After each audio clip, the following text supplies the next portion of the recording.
Hola a todos, bienvenidos a Conversaciones en Berea. Me da mucho gusto poder saludarles en este día porque estoy acompañado de un gran amigo, pastor, mentor. Estoy hablando de Pastor Wayne Wozniak, quien está hoy con nosotros en esta su casa en Conversaciones en Berea. Pastor, qué alegría tenerte con nosotros. Bueno, para mí es un honor y un gusto y saludos a todos. Que Dios les bendiga. Pastor Wayne es el fundador del Seminario Bíblico Internacional Berea, desde donde estamos llevando este programa, este podcast. Así que es de gran honor para mí como estudiante y actual director poder compartir este espacio contigo para hablar de un tema con el cual Dios te ha usado para impactar la vida de muchas personas, incluyendo mi vida. Años atrás fui impactado, edificado con este tema y ese es nuestro propósito en esta tarde, que ustedes que están allí siguiéndonos a través de redes sociales o escuchándonos a través de Spotify puedan ser edificados y puedan compartir este tema tan importante con otras personas. Hoy vamos a hablar acerca de la apologética cristiana y vamos a empezar definiendo un poco qué es apologética. De pronto algunos reconocen este término, saben qué es, pero queremos que todos estén en la misma página con nosotros. Pastor Güey, vamos a entrar en este tema. ¿Qué es la apologética cristiana? Bueno, la apologética cristiana es, en pocas palabras, las evidencias históricas, arqueológicas, científicas, lógicas, que confirman la credibilidad de la fe cristiana, que muestran que la fe cristiana es confiable. El primer apologista fue Justin Martyr, que sufrió martirio creo que en el año 130, 140 después de Cristo. Y él es el primero que hizo una defensa de la fe cristiana. La apologética es una de las ramas de la teología, la estudiamos dentro de nuestros programas ministeriales. Aquí en el Sevilla hacemos énfasis, de hecho, en esta materia, en esta rama. Y generalmente quienes estudiamos teología nos inclinamos en alguna área debido a alguna experiencia, debido a algún gusto particular. ¿Cómo es que tú descubres ese gusto por la apologética y le has dedicado ya cuántos años de tu vida a estudiar y enseñar este tema?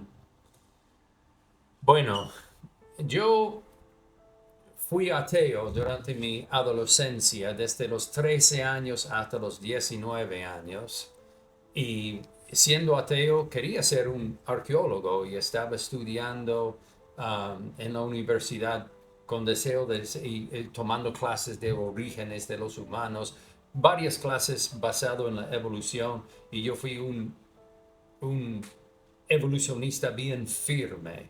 Y luego cuando mi madrastra se convierta y empieza a predicarme, yo vi la transformación en ella, entonces sentía que, wow, hay algo acá, porque ella fue completamente transformada y ella me obsequió un Nuevo Testamento, empecé leyéndolo y fue impresionado de la sabiduría de Jesús, de sus milagros, pero todavía siempre tenía preguntas: ¿y qué de los dinosaurios? ¿Y qué de los Australopithecus y los hombres Neandertal y los fósiles y las evidencias científicas que confirman que la evolución es cierto?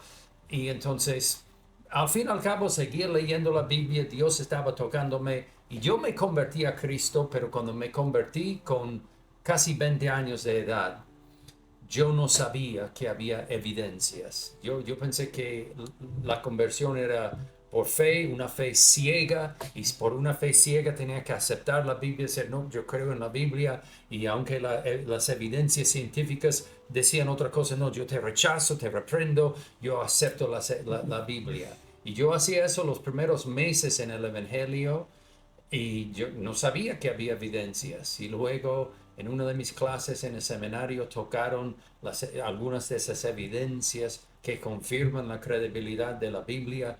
Y yo en realidad empecé a llorar. Yo estaba lagrimando en la clase pensando, no me diga, ¿hay evidencia que confirma eso? Y yo acerqué al profesor después de la clase y le dije, wow, ¿dónde conseguiste esa información? Él me presentó un autor, me dijo, busqué el libro de Josh McDowell, Evidencia que exige un veredicto.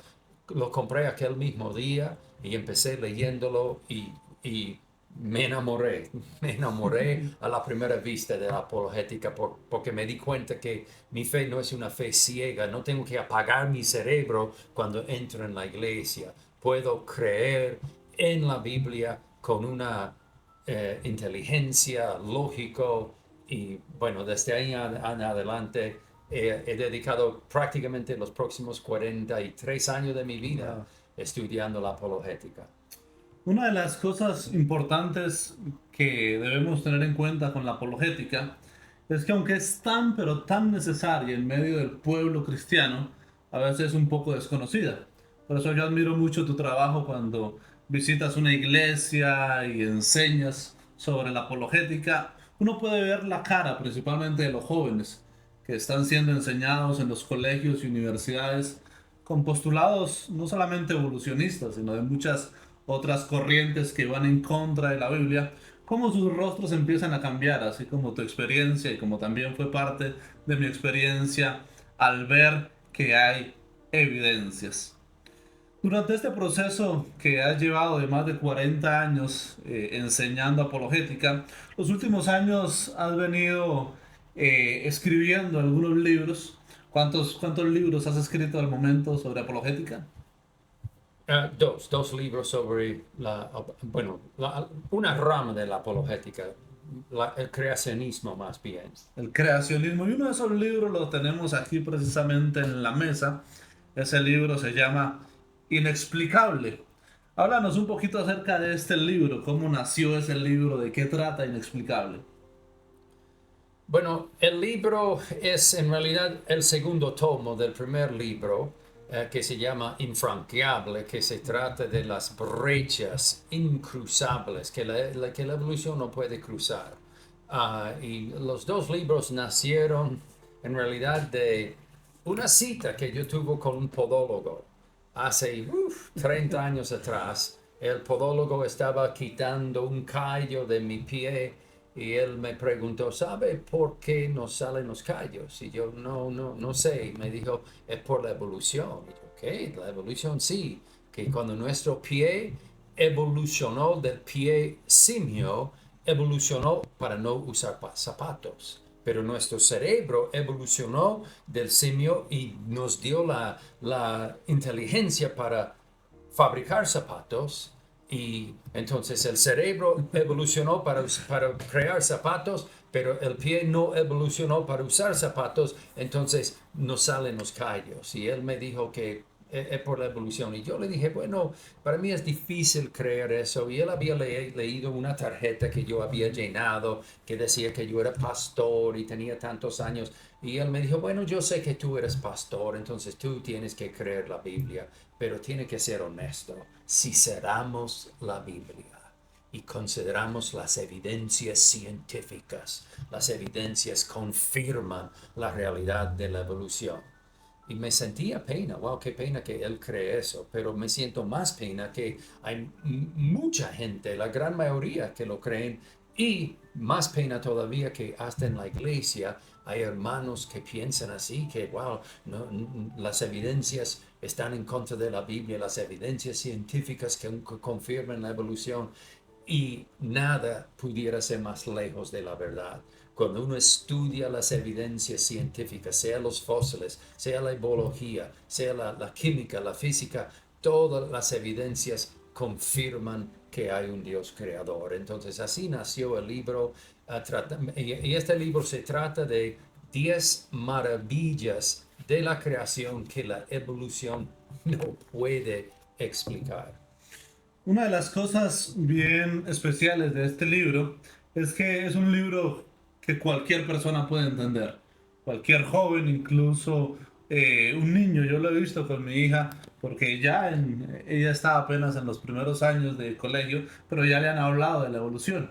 Así que yo he visto este libro con ella, le he venido enseñando acerca de cómo Dios nos creó y creó todas las cosas. Es un libro que está escrito para que cualquiera de nosotros podamos entenderlo, aplicarlo y compartirlo con otros. Este libro habla de evidencias, estamos hablando de eso.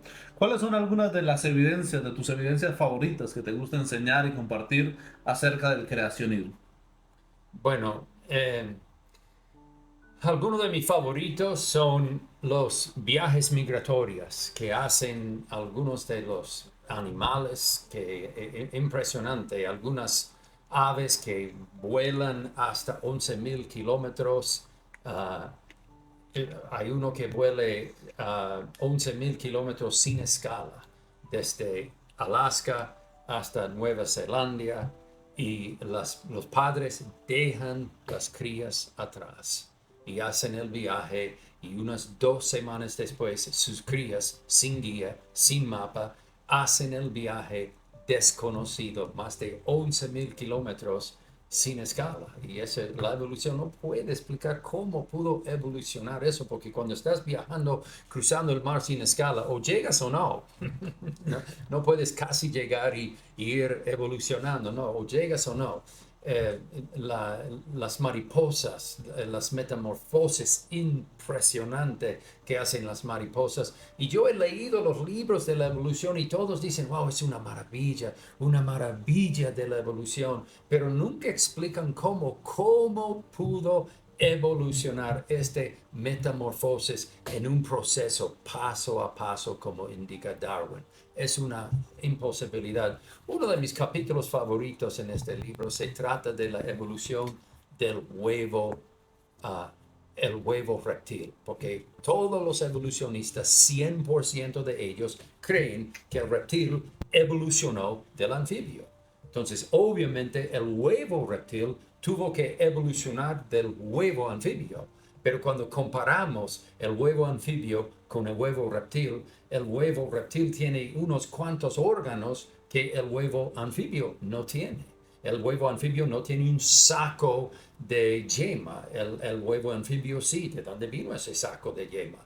El huevo anfibio no tiene un allantois. Un allantois es un órgano que tiene el huevo reptil, que es como un saco para los desechos. Dentro del huevo, el embrión hace sus desechos, y el huevo anfibio, el embrión anfibio, él no necesita un allantois porque está dentro del agua y el mismo agua lleva sus desechos. Pero si tú estás preso dentro de un huevo reptil por unos 21 días, debes orar a Dios que tengas un allantois, un saco para coleccionar tus desechos. Luego tiene un amnión, que es como un tejido amortiguador que protege el huevo, la cáscara que tiene el huevo reptil, que el huevo de anfibio no tiene. Entonces, yo lo veo como una imposibilidad. ¿Cómo pudo el huevo reptil evolucionar del huevo anfibio? ¿De dónde vino la cáscara? ¿De dónde vino el allantois? ¿De dónde vino estos órganos misteriosos? Me parece que hubo una hada madrina que con una vara mágica que decía, oh, vas a necesitar un allantois. Bueno, ahí tienes. Vas a necesitar una cáscara. Ahí tienes. Entonces, esas son las maravillas que el libro trata. Qué bien, son 10 capítulos en los cuales encontramos nosotros diferentes evidencias que sustentan el creacionismo, Dios creando. Y de allí surge una pregunta del texto bíblico, Génesis capítulo 1, nos empieza a narrar cómo Dios crea de la nada, empieza a crear y al finalizar cada día dice, y vio Dios que era bueno. Luego el séptimo día es el día en el cual al terminar la creación hay un día de descanso y algunos se preguntan cómo ocurrió en realidad este proceso de la creación. ¿Fueron realmente 7 días? ¿Fue una semana literal? ¿Qué nos podrías tú mencionar acerca de eso? Wow, esa en realidad es una pregunta bien complicada que merece una respuesta muy amplia. Podríamos demorar horas conversando, de pronto días hablando de ese tema, pero para darle un resumen, ah, hay la palabra día en hebreo es yom, y la palabra yom puede ser traducido en la Biblia un día de 24 horas o también puede ser un largo tiempo. Por ejemplo, la Biblia menciona en los días de Abraham. Obviamente la palabra yom ahí en los días de Abraham no es una referencia de un día de 24 horas. El contexto indica bien claro que está hablando de un periodo durante la vida de Abraham. Entonces, la palabra yom a veces puede ser referencia a un largo tiempo o puede ser una referencia de 24 horas. También la palabra yom puede ser una referencia de 12 horas durante el día. Entonces podemos decir durante bueno, déjame ver, en los días de Abraham, uh, él, él movió un día a cierto lugar, o sea, ahí se ve que tiene diferentes sentidos, significa días, largo tiempo y un día específico. En Génesis capítulo 1, la palabra yom aparece con un número y hay unos 400 tantas veces que en la Biblia, en el Antiguo Testamento, la palabra yom aparece con un número. Y siempre cuando aparece con un número es un día de 24 horas. ¿Ok? También la palabra yom aparece con la expresión día y noche. Y en todas las ocasiones, hay unos 60 ocasiones fuera de Génesis donde menciona la palabra yom con día y noche. Y ahí siempre es 24 horas. Entonces el hecho de que yom en Génesis aparece con número y con la frase día y noche, está bien claro que Moisés quería decir un día de 24 horas. Y no debemos sorprendernos porque obviamente Dios pudo haber hecho el mundo, Él es todopoderoso, pudo haberlo hecho fácilmente en 7 días. En realidad yo me sorprendo que demoró tanto tiempo porque pudo haberlo hecho en 7 segundos Sí, sí, sí. si él quisiera. Ahora, si quieres abundar un poco, hay algunos argumentos que ponen la gente para decir, no, pero de pronto fueron edades geológicas, porque la Biblia también dice que un día con el Señor es como 1000 años y 1000 años como un día. Pero si leemos el contexto, vemos que no está hablando de los días de creación, está hablando de la promesa del Señor y la tardanza de Él venir en su segunda venida. En el contexto de Génesis es 24 horas. Otro argumento es que dicen, pero hermano Wayne, espera, el sol no fue creado hasta el día 4. Entonces, como el sol no fue creado hasta el día 4, ¿cómo pueden los días en Génesis ser 24 horas? Porque los primeros 3 días no había un sol para producir un día. Pero ellos ignoran que en realidad no es el sol que determina un día. Lo que determina un día es la rotación de la Tierra sobre su eje. Y si hay una fuente de luz y la Tierra está girando en su eje, puede haber un día. Y hubo una fuente de luz los primeros 3 días de la creación. Dios mismo fue la fuente de luz y la Tierra giraba en su eje. Entonces hubo día y hubo noche el primer día, y así mismo dice la Biblia bien claro. Entonces concluimos bíblicamente la mejor manera de interpretar Génesis es que fueron días de 24 horas. Wow, como tú dices, es un tema bastante interesante y podríamos hablar mucho acerca de ello. Pero creo que desde allí, desde Génesis capítulo 1, versículo 1, que nos dice que empezó Dios a crear todas las cosas, debemos nosotros estar seguros, creerlo, pero también tenemos suficientes evidencias. Y a medida que va avanzando la Biblia van apareciendo muchas preguntas. Y hay preguntas también de fuera de la Biblia en el sentido de que no son mencionados allí directamente. Una de ellas tú la mencionabas hace rato, tú te la preguntabas, yo me la pregunté y creo que muchas personas que hemos creído en Cristo a veces nos preguntamos ¿y qué de los dinosaurios? Los dinosaurios siguen siendo muy llamativos, interesantes hasta el día de hoy. Los niños juegan con dinosaurios, Eh, y a veces algunas películas han mostrado a los dinosaurios en la selva y que luego se extinguieron por un meteorito hace unos 64 millones de años, según ellos, y diferentes teorías que hay allí. ¿Qué podríamos nosotros hablar un poquito acerca de eso, de los dinosaurios? Bueno, antes de hablar de los dinosaurios, me gustaría mencionar una persona, Joseph Goebbels. Joseph Goebbels era el ministro de propaganda para el partido de los nazis de Hitler. Y Joseph Goebbels era sumamente inteligente, pero lamentablemente sumamente corrupto también. Entonces, él era el ministro de propaganda para Hitler. Y lo que tenemos que recordar es que en Alemania ellos fueron una nación muy educada, muy religioso, muy protestante, con muy buena ética, buena moralidad.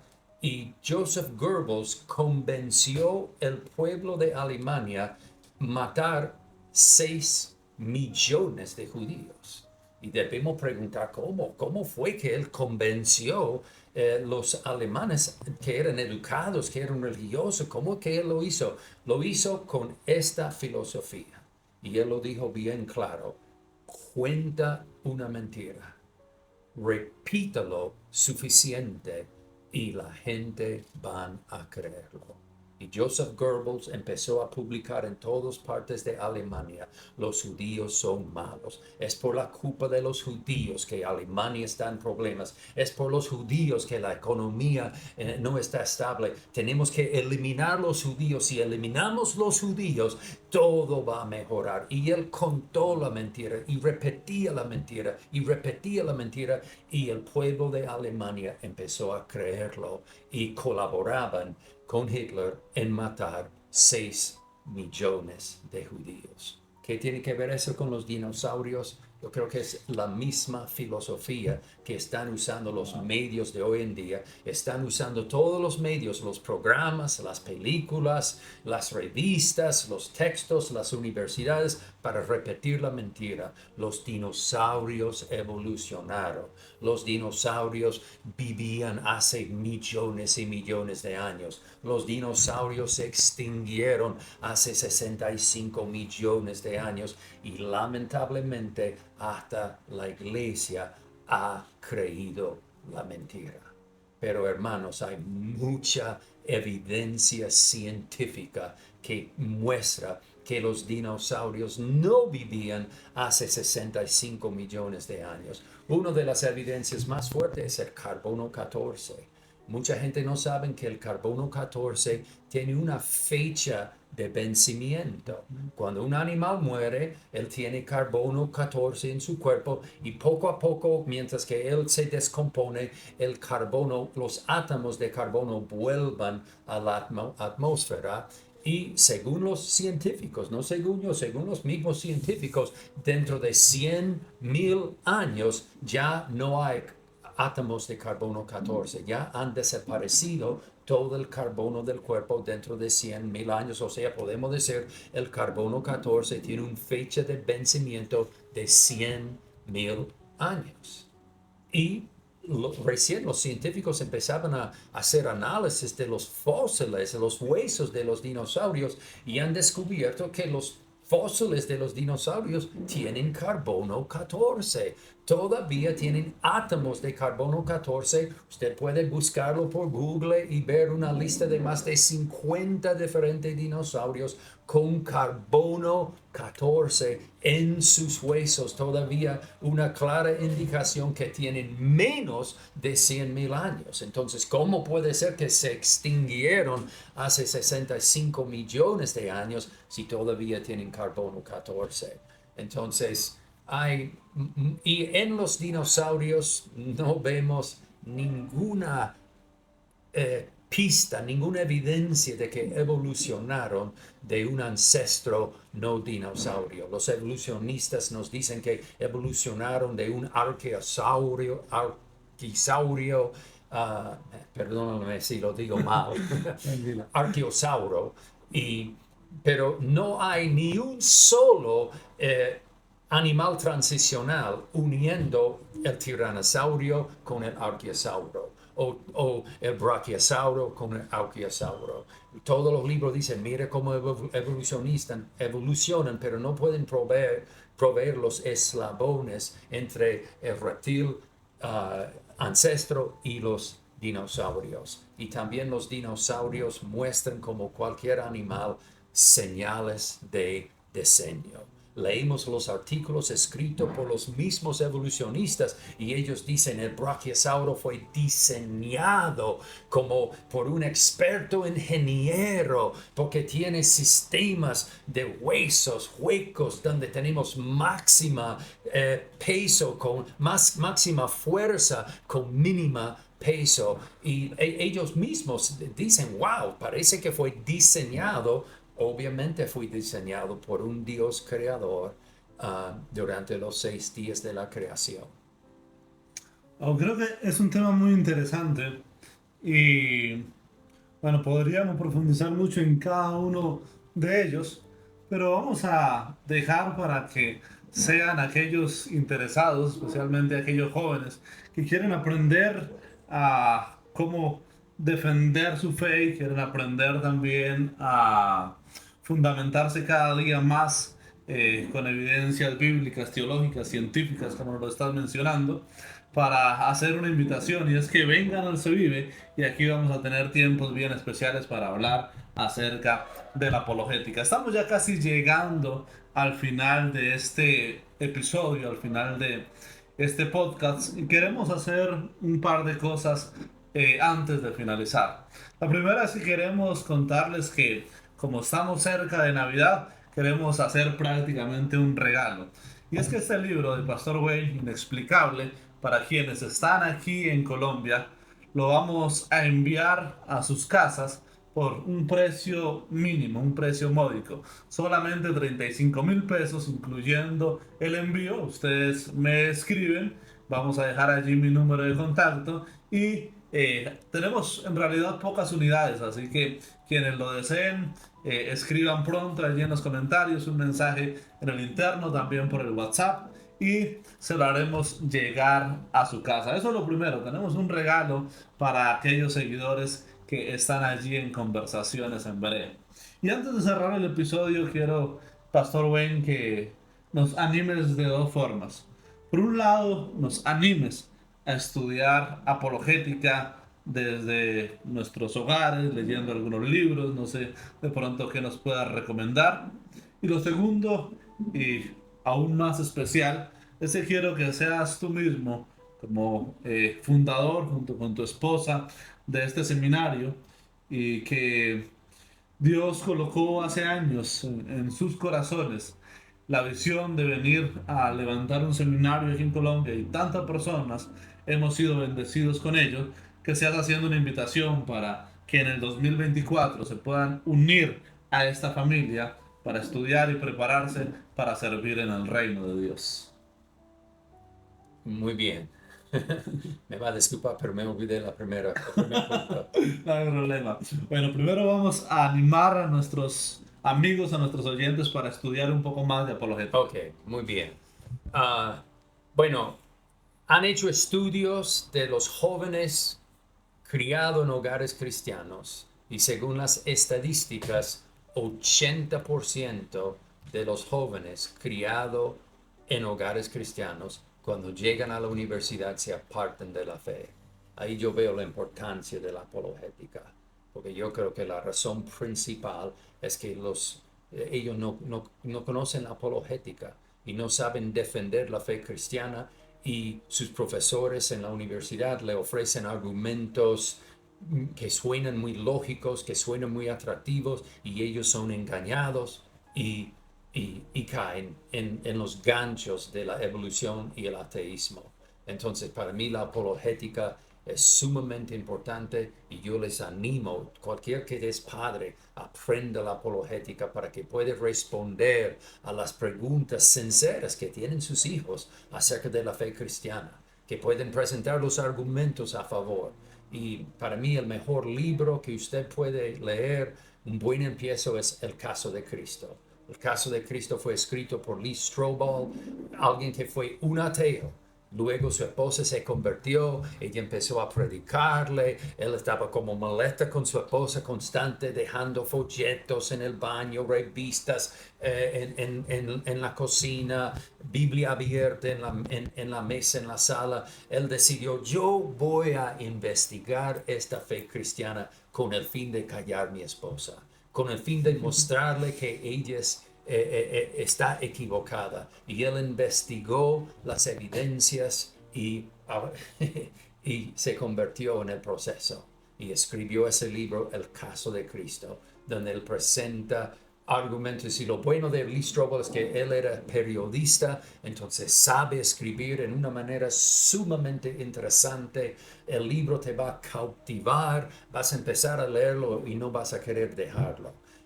Yo he leído el libro, yo diría unos 20 veces, porque después de leerlo, es uno de los únicos libros que yo leo todos los años y me encanta leerlo. Entonces, yo recomiendo que lean ese libro y van a disfrutarlo mucho.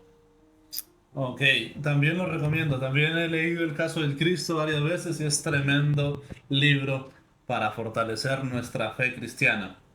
Ahora, en el 2024 ya estamos con matrículas abiertas. Una invitación para aquellas personas, principalmente aquellos jóvenes que Dios está llamando al ministerio y que aquí en el Se Vive tenemos las puertas abiertas para ayudarles en ese propósito de vida para que puedan servir al Señor.